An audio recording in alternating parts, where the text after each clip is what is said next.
This podcast was sponsored by JJ Marketing Advantage. We are way more than just a marketing company. We are almost family. We're proud to offer the highest quality, most unique merchandise and services on the market today. From our family to yours, we put lots of love and careful attention to each item and service. We hope you enjoy our work as much as we enjoy bringing it to you. At JJ Marketing Advantage, we are passionate about helping our clients achieve practical results with real impact. The company was founded in 2007 and named after Joshua Jack Watt, hence the name JJ Marketing Advantage. Today, JJ Marketing Advantage is a global strategy, consulting and marketing firm with clients and presence in the North Americas, Europe, and Asia Pacific. Josh Jack Watt acts as the firm's Chief Executive Officer. We are in the business of advising clients, many of which are facing unprecedented change and disruption in their industries and need a fresh perspective on their most pressing business challenges. Our ongoing aim is to help clients succeed. We examine these challenges in new ways to produce breakthrough insights and deliver unique solutions. We provide insights that impact our clients using our unbiased, fact-based, rigorous approach to uncover business truths and smash the competition. Whether it's a global pharmaceutical company evaluating its strategy to develop new cures for diseases, an airline seeking new revenue sources in a challenging deregulated industry, or a global footwear company repositioning its brands, our clients rely on JJ Marketing Advantage to help them meet their toughest challenges and take advantage of their biggest opportunities. Our deep industry expertise, analytical rigor, and the knowledge that it takes to turn insights into action are the hallmarks of our approach. We are both analytical and creative. We communicate, design, develop, and publish to influence, experience, move, and inspire. We understand that there's more to marketing than making you look good. We go to work every day to help grow your business. We are that strategic partner. You're experts in everything digital, brand, and marketing. We can be reached at www.jjmarketingadvantage.com or give us a call at 1-877-322-JJMA. That was 1-877-322-5562. We are located at 895 Don Mills Road, Suite 900, Toronto, Ontario M3CU1W3 Canada. This podcast has been powered by www.kickthemedia.com. That was www.kickthemedia.com. You can find us on all major podcast platforms, including Spotify, Apple Podcast, Google Podcast, and many more. Kick the Media was established in early 2016. It was found under the grounds to entertain other people around the world. Kick the Media was registered officially as a business in late October 2018. Our goal is to provide local Southwestern Ontario news with the opinion of everyday people. We have also had an interest in the food scene in the HYQG area and will eventually expand to other places. We also love to have special guests on our show to see how they made it from start to the place they are at today. If you have not had a chance to listen, hear us, and let us know what you think. Then in early January of 2020 underwent some new ownership changes, and we plan to bring Kick the Media back as an entertainment production company that supports a wide range of podcast shows. Artists, long and short film producers of any platform. We want to open up an easy-to-use platform for companies to assist newcomers in the industry. Even if you're a professional at what you do, see how we do things at Kick the Media and tell us if you like our style. This podcast has been powered by www.kickthemedia.com. That was www.kickthemedia.com.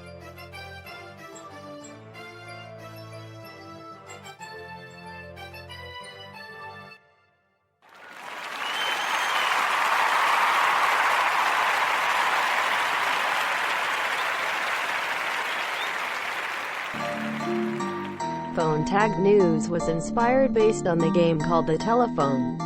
The telephone game is a very entertaining and enjoying social game usually played within a group of people. The game consists of a set of words or message that is passed along a line of people. The media can be a dangerous place. In this day and age we live in a world of fake news.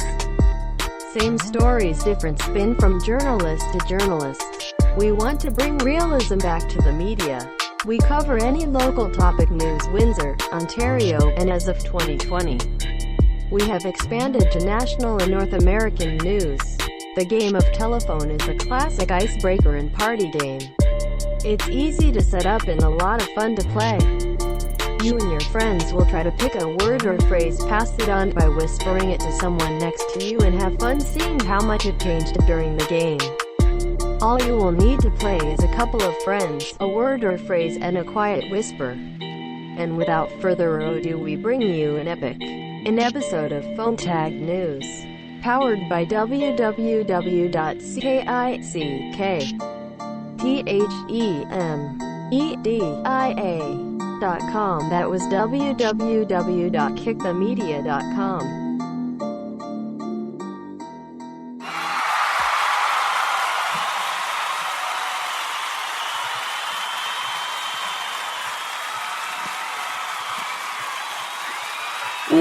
Welcome everybody to Phone Tag News, episode 4, R's and B's. I will be your host today, Buffalo Josh, aka Josh Co. I also got a co-host in the house today. What's up? It's Gino Bino. I'm back again. What's up, Gino? How's it going? How's your day going? How's it been? How are you holding up with the pandemic currently going on? I'm still fucking freaking out. I don't know why everyone's not. Everyone's acting like everything's okay now. I don't think that's the case. So I'm still worried about it. But I don't know. What can you do? Right. I gotta go back to jury duty. Oh, dun. How's that been going? Well, I thought it was going to be over soon, but because of the pandemic, it's going to take longer to find a replacement grand jury. So, and because we've had all this time off, our days are going to be a lot longer. Well, at least like the first couple of days, I guess. Okay. So there's been some interesting things that's actually been happening in the media and around the world. I know 2 weeks back we talked about the protests going on in the U.S. and in Canada. As well too, there has been some recent things. I wanted to start off today's episode, with first things first is, just recently there was an article that went national actually, but it was posted by the Windsor Star to my understanding. And it was Windsor police looking into fast food outlet over alleged refusal to serve officer. So what ended up happening, according to the article, is Windsor police are looking into an alleged incident Friday night at the East Windsor Arby's location, where 2 employees apparently refused to fill an order placed by a Windsor police officer. The Windsor Police Service is aware of a recent social media post involving how an on-duty officer was received at a local drive-thru business. The Windsor Police Service said in a statement posted Saturday on social media, the Windsor Police Service is looking into the circumstances surrounding the isolated incident, and they thank you for your patience and understanding. The corporate head office for Arby's Canada is also reportedly dealing with the same allegation. A photo circulating on social media that appears to have been taken through a drive-thru window shows 2 young employees taking a knee behind the front counter. In the foreground is another male identified on social media as the manager who, according to the post, apologized to the officer and refused his money. A female employee named Paula answered the phone at the East Park Plaza restaurant Saturday and said our head office is involved in contacting everyone. Paula said she was not there when the incident alleged happened. Everyone is aware of the situation, said Paula, who preferred not to give her last name. We are in the process of trying to make it right. The police officer has been contacted and we're trying to rectify the situation. As for the face of the 2 employees who took a pose associated with protesting against police brutality, Paula said that's a work in progress. A Twitter account appears to belong to retired Windsor Police Service Inspector Todd Cox called out the 2 employees. So tonight, a member of the Windsor Police was refused service at Arby's. I am disturbed, disgusted, and will never step foot in one again. I encourage you all to do the same thing, said the retired police inspector.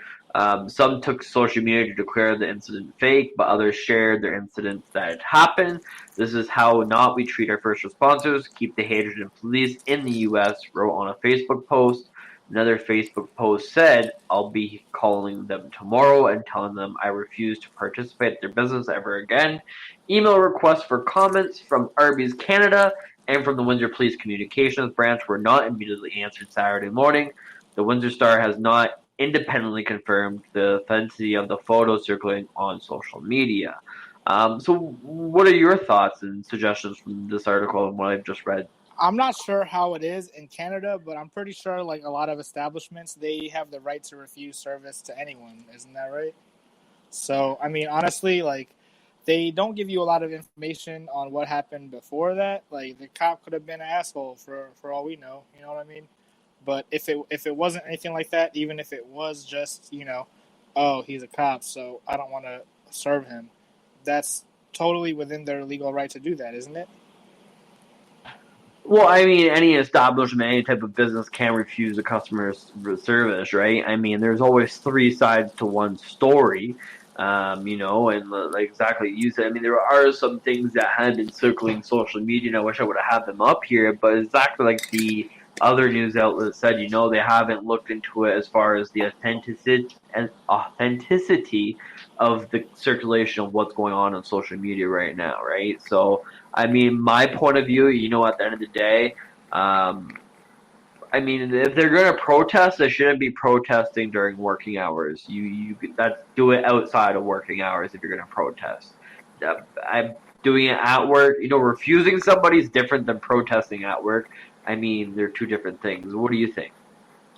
I think that if they, I disagree. I feel like they could totally. I mean, maybe taking a knee and that. I think that was too much.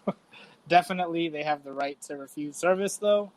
Just as if there's places that are like, oh well, we give free meals to cops and veterans, so go to one of those places. You know what I'm saying? Like, I feel like the cop in that case just feels like he's above the law, and he feels because he's on duty, he's entitled to service, but that's not really how it works, and that's not how it should work. Just because you wear a badge and whatnot shouldn't give you, or even wear a uniform for that means, it shouldn't make you have any more authority than, I don't know, that's just my point of view. But, let's move on to the next topic. And even with the next topic, it's still a pretty interesting one. With everything going on, with this whole race, the protests, the racism, everything, Aunt Jemima Brand retired by Quaker due to racial stereotypes. This was done by the Associated Press by Alexander Olson and Matt Oat on June 18th. The Americans' painful struggles over racism have finally caught up with Aunt Jemima. The unique fixture served up at breakfast tables for 131 years. So that means that Aunt Jemima has been on everybody's breakfast tables for the last 131 years.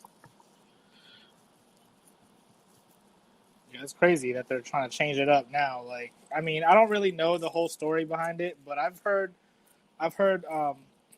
both sides. Like, yeah, I don't know. I heard that it does have some like racist background, but then also I heard that she was, I don't know. I heard that it wasn't really offensive. But that's what I'm saying. People are doing too much now because, like, they're trying to take away Paw Patrol. What the fuck is that?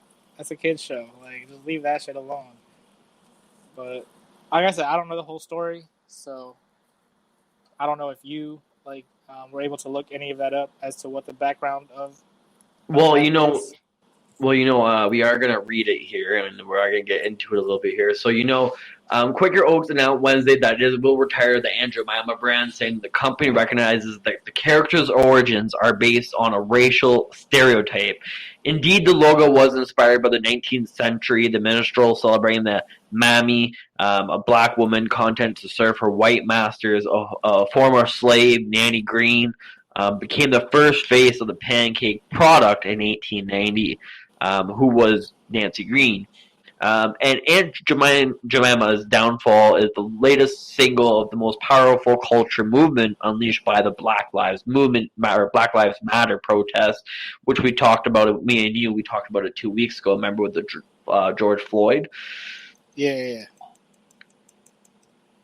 So with that being said, it was spread around the world, and the promoted companies to rethink their policies, from hiring to practicing, to giving employees off for the Juneteenth, the anniversary of the end of the slavery in the U.S. Other companies said that they are reconsidering imaging and their branding. The owner of Uncle Ben's Rice. So not only are we talking and dealing with Aunt Jemima's and everything else is going on, Uncle Ben's Rice says the brand will evolve in response to concerns about racial stereotyping. So, Uncle Ben's, I love Uncle Ben's Rice. I don't care what anybody has to say. Same with Aunt Jemima's. Like, it's not the same as the no name. It isn't. Yeah. In addition, I heard like the cream of wheat was changing too. Cream of wheat logo. Or I don't know if there's a guy on there.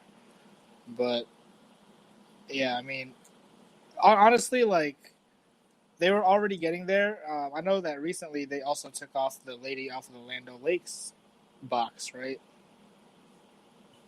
No, I did not know that. Oh, you have Land O'Lakes over there, right? In Canada, is that a dumb question? So what is Orlando Lakes? I don't believe I've heard about this before. Land O'Lakes is a butter brand, and there's like a Native American on the cover, so they got rid of the Native American sitting on the cover. No. But yeah. So the Grecian Boy Mill, a family-owned operation in South Carolina that makes locally grown milled white grits, said listening and reviewing our overall branding, though no decisions have been made. Greci is a delicate spoken mainly by the descendants of African American slaves who settled on the Oregon River in Georgia. According to Merriam-Webster.com, in a statement of the Associated Press, the company said a name change has been under consideration for the past years, and discussions have ramped back up given the current climate. Earlier this year, Land O'Lakes announced that it would no longer use the Native American woman on its packaging of butter, which you just said, cheese, and other products since the late 1920s. The thing that I don't understand is, I understand the point and the logic behind it all, the racial stereotyping, the discrimination, the violence. And, it brings back memories that we don't want also. But, it should also embrace the fact, how far we've come as a society together. Yes, there is still discrimination. Yes, there's still stereotyping, but it's not the same way that it was hundreds of years ago. We don't have maybe there is modern slavery as far as debt and money goes, because that is slavery. But as far as the prison system is definitely slavery. Oh, I thought you were going to continue. That was all. I just wanted to add to your list.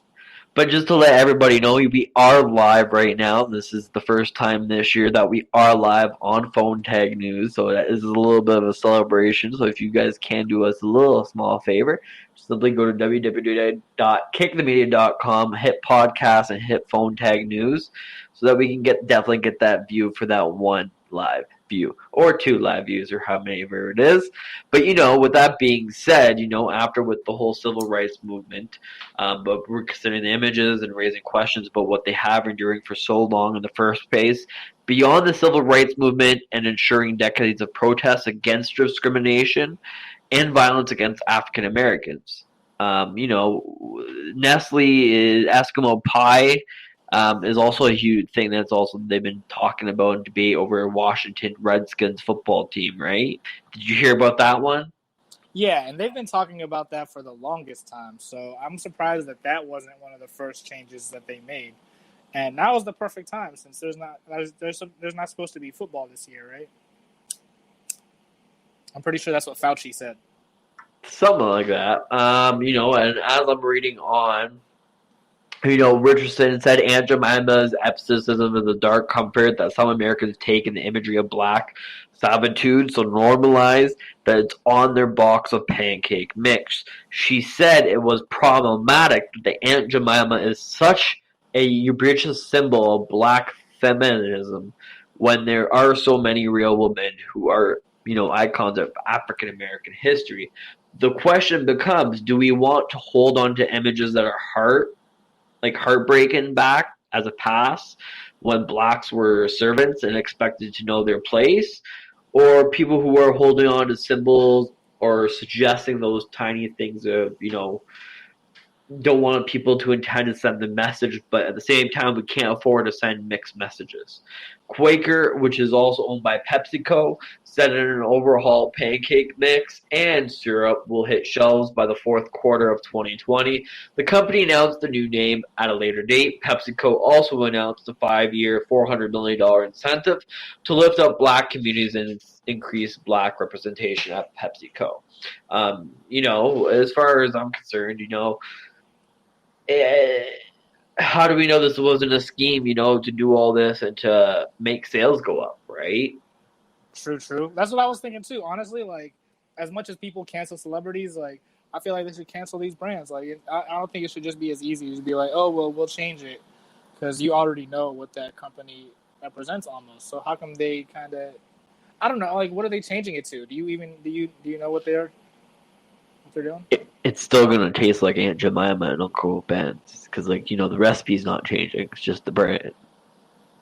That's what I'm saying. But like, we need people need to start canceling brands. Like, if they really want to, that's really what'll. As far as saying like you're trying to correct the issue because it's offensive, like the best way to correct it is, I feel like changing the brand is like sweeping it under the rug. It's like allowing them to sweep it under the rug. Yeah, it's the best, but like, that's what you got. So at the end of it, from what I've read here is, Aunt Jemima wants to market the image, making it risky for the company to part with the competition. The Brenda Lee Foundation director of the marketing research said it's a huge deal. They've invested quite a bit of establishing in the brand that goes along with the logo. The calling to make this change has been around for years, but the willing to do it was updated her looks. But they weren't willing to relinquish the name. Lee said the risk calculation for companies is quickly changing, in part because of the Black Lives Matter movement, in efforts to draw attention where black dollars are spent. Earlier this week, a singer, Kirby, posted a TikTok video called How to Make a Non-Racist Breakfast, explaining some backstory of the Aunt Jemima brand. The video went viral. We'll definitely include this article in the link or in the descriptions at a later point in time. But what is your wrap and what is your opinion on everything going on with this whole branding? As far as I'm concerned, it doesn't make a difference if they change it or not. The brand's still going to be bought. Yeah, that's what I'm saying. Like, basically, you shouldn't let them get off that easy. They should do something more than just change the logo. Like, they can't just, you know what I'm saying? They got to do something else to compensate for all the time that the logo was there. Where is there, have they talked about maybe like donating to any organizations? You know what I'm saying? Like, well, from reading from the article I just read, they are going to be donating more towards black communities and whatnot. I don't know exactly the extent. We'll definitely have to do a follow-up on it. But, another interesting article with everything being said and after what we just talked about is, apparently U.S. Disneyland workers say proposed July for reopening may be too early. So with everything going on with this pandemic, the protests, do you think it's too early for Disneyland to open? Is it too early? 100%, yeah.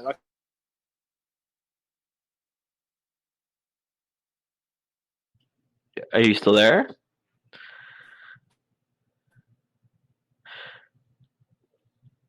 Anyway, so he was saying it was a little bit too early for them to open up. But let's see what the article has to say. U.S. Disneyland worker says proposed July is what they are saying. Are you still there? There you go. Hey. Oh. He decided to leave. But anyways, so with that being said, unions representing the 17,000 workers of Walt Disney Co. Disneyland Resort in California have been told the state's governor they are not convinced the theme park will be safe enough to reopen by the company's July target date. So, the July's target date is quite a while away. not. It's 2 weeks away. But in a letter to the governor of Gavin Newsom on Thursday, the union said that they had been in a discussion with Disney since mid-March. When Disneyland was closed to help curb the coronavirus pandemic, the resort in Anaheim in Southern California houses both Disneyland theme park and the California Adventure Park, both of which the company has targeted to reopen on July 17th. Now, before you did get disconnected there, Gino, you said that you do think it is too early. Why do you think it's too early for them opening up? Well, I think today, I'm not sure. I saw the article today, but I'm not 100%. I know it was definitely within the past couple of days. I know Florida said that they saw their highest daily coronavirus case increase. So they just reopened up not too long ago. And you know what I'm saying? Like, how the fuck does that happen? I know China is going back into lockdown because they opened up too early. You know what I'm saying? Like, I know that a second wave is coming. I don't even know if this is it. I'm not convinced that this is it. So it's going to make the second wave that much worse. Like, you know what I'm saying? We're not even done the first wave yet. That's what I'm saying. And we're not handling the first wave very well.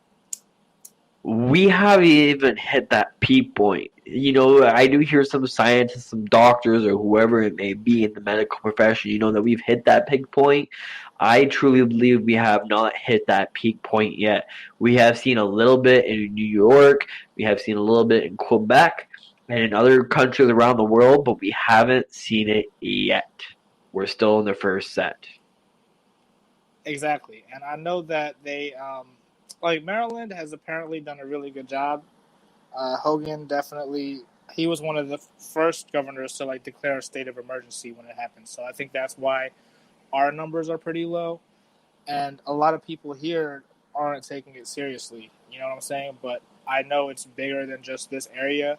And even before, you know, when it just first started, first it was in China. Next thing you know, it was in the U.S. I think, wasn't it like, I forget where it was first. But, you know, all of a sudden it just started getting closer to me.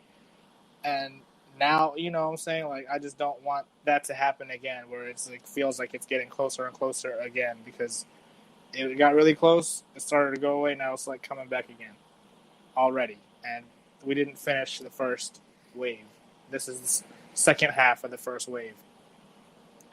Exactly, and you know, with that being said, you know, a union rep, labor union said, is unfortunate despite the intensive talks with the company of Disneyland, we are not yet convinced it is safe to reopen the parks. And this is a letter from the Coalition of Resort of Labor Union. They also said that Disney will need a Newsom approval to open Disneyland gates to the public. A Disney spokesman said Friday the company had put the safety of workers and guests at the forefront of our planning. We are looking forward to continuing dialogue with our unions in the extensive health and safety protocols, following guidance from public health experts, which we plan to implement as we move toward our proposed phase reopening. The spokesman said the closure of Disneyland theme park around the world cost the company an estimated $1 billion from January to March. Exactly. So they just want to make their money back, so they're going to open whether it's safe or not. That's fucked up. But, you know, with that being said, you know, like the closure of Disneyland theme parks around the world cost the company an estimated $1 billion. Disney does plan to reopen Walt Disney World in Florida on July 11th. So, you know, even though we were talking about the California one open on July 17th, there are plans to reopen the Florida one on July 11th. But they're saying that they have taken extensive measures, which will require people to wear masks, temperature checks, suspending parades, fireworks displays, and other activities that creates crowds. The Disneyland Union said the company had accommodated some concerns, but there were numerous questions Disney has not answered, including any serious discussions of testing, which has been the cornerstones of plans. For other areas of the entertainment industry reopening, the union said, therefore, at this point, we do not know if the resort can be operational safety, the letter said.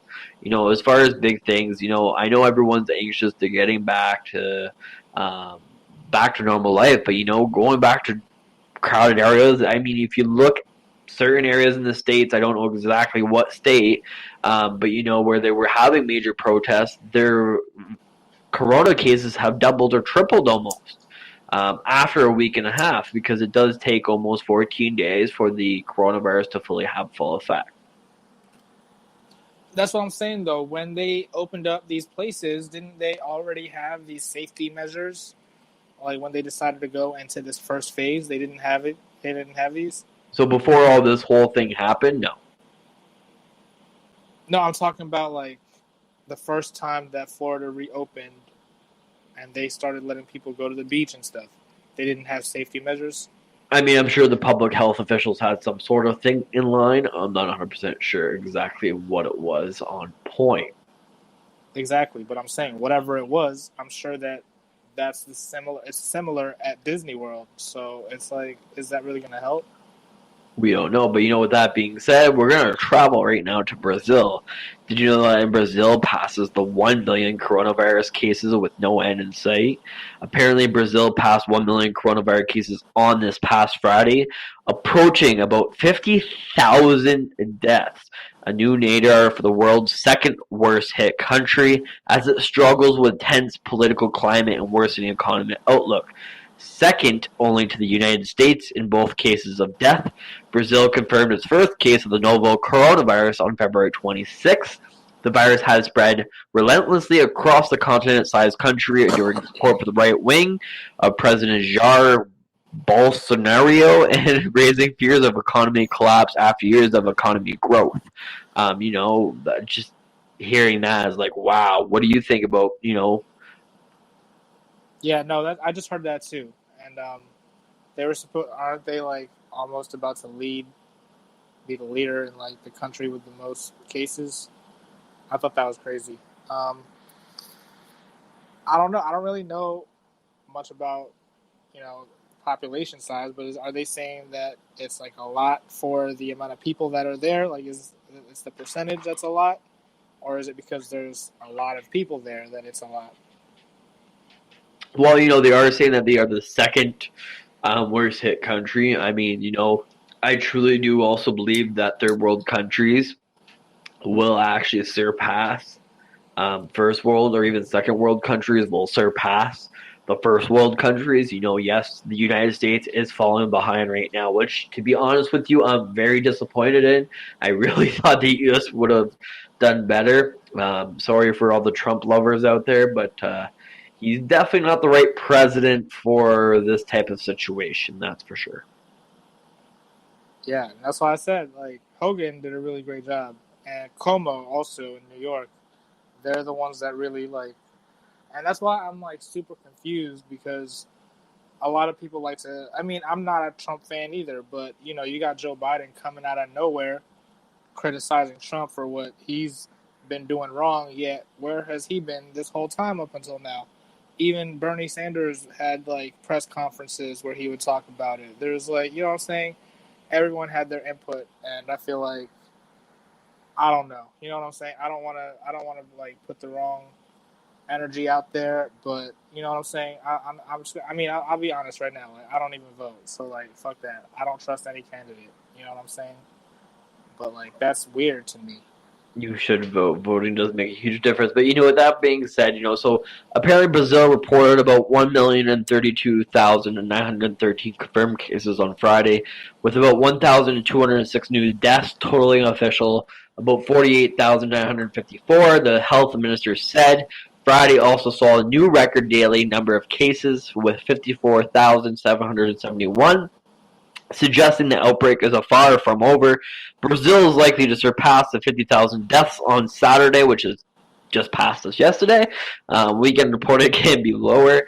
I'm not going to read the whole article here because, we've been talking for a pretty long time here today. But, this whole pandemic and whatnot is, it's hurting a lot of people. And, as long as we do our due diligence, practice social distancing, and stay the fuck indoors when we're on lockdown, we may be able to actually may be able to either flatline it or actually make the curve fall down. Exactly. I don't know. I mean, at this point, I'm thinking that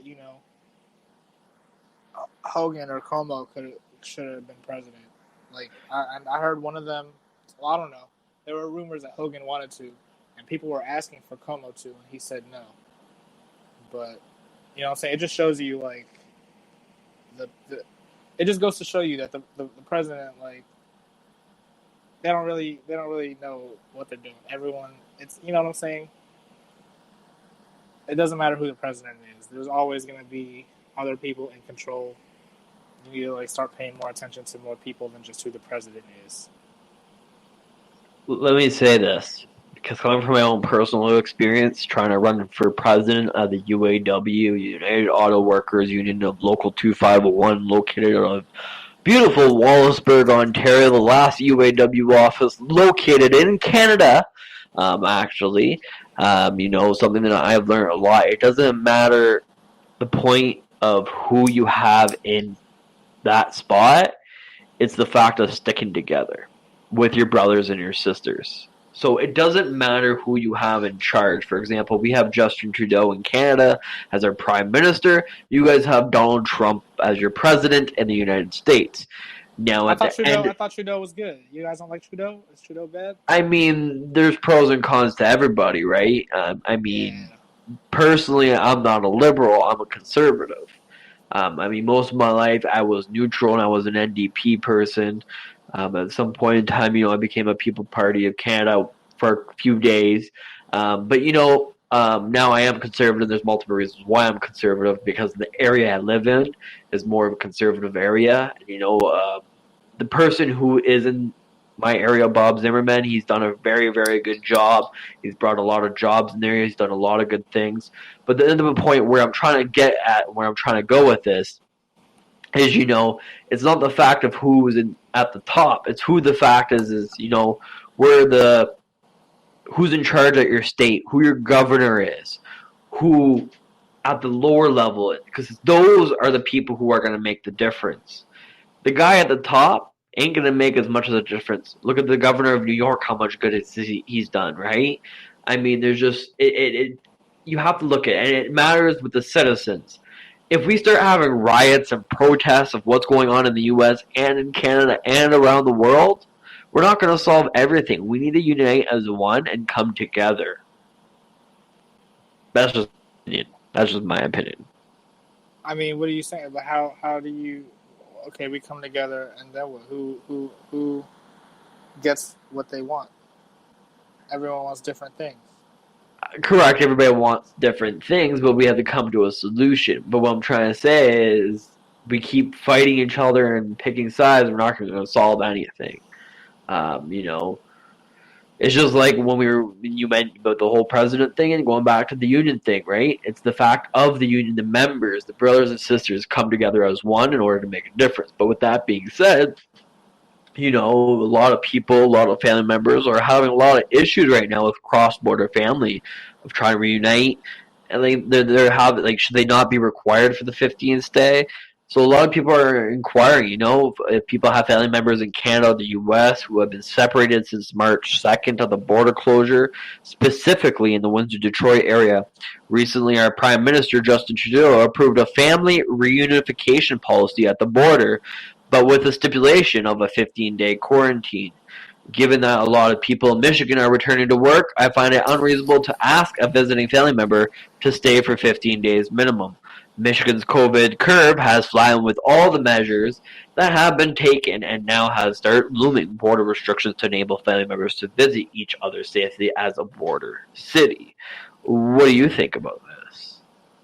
Yeah, they're trying to be safe. Yeah, just because jobs are opening back up, are you talking about people that work in Canada, or you're saying that people that need to get back to Detroit? We're talking about family members. So recently, our Prime Minister in the U.S. have came to an agreement. If you have family members in the U.S. or in Canada, you are allowed to travel, but you have to remain in that country for a 15-day quarantine period. Yeah, that's what I'm saying. That makes sense to me. If you can't stay for 15 days in quarantine, then you can't go yet. Just not yet. It's still serious. we're not done with it yet. You and I just agreed that this isn't even. We're not done with the first wave. So why wouldn't you be okay with that?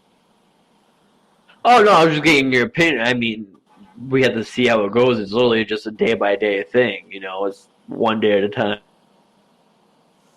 Yeah. Well, I agree with it. He's trying to be safe. But, you know, with that being said, I just want to appreciate everybody for listening in today and tuning in to this live podcast. And I appreciate you being on the show today here with me as a co-host today, Gino. Thanks for having me. It's very, very welcome. And I just want to remember all of our viewers, you can follow, like, share, subscribe, comment, download, and do all that fun jazz. We can also be found on all major podcasts, and you can find us at www.kickthemedia.com. Cheers, guys. Enjoy the rest of your day.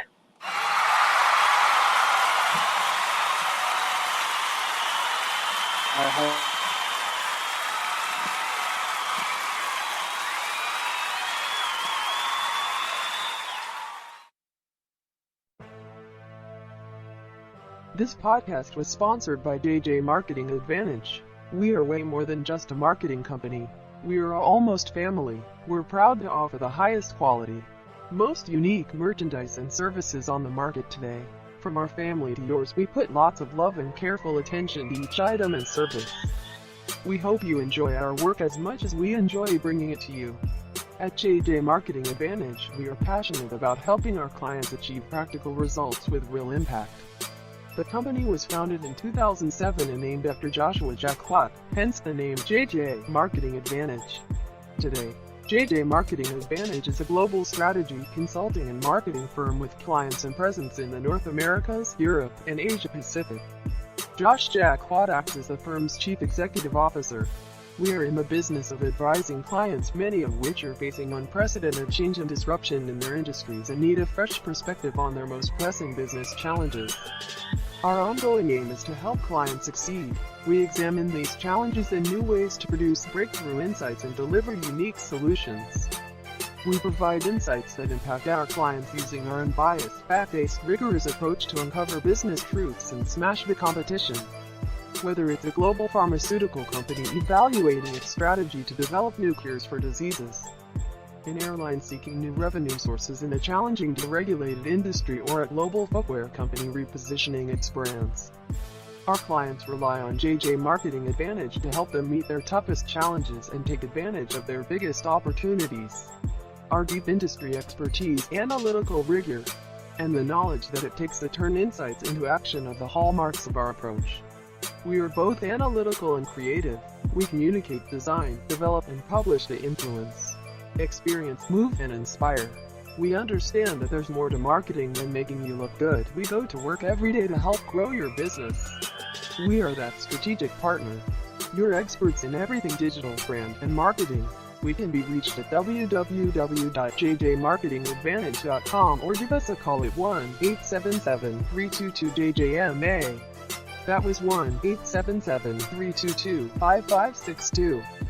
We are located at 895 Don Mills Road, Suite 900, Toronto, Ontario M3CU1W3 Canada. This podcast has been powered by www.kickthemedia.com. That was www.kickthemedia.com. You can find us on all major podcast platforms, including Spotify, Apple Podcast, Google Podcast, and many more.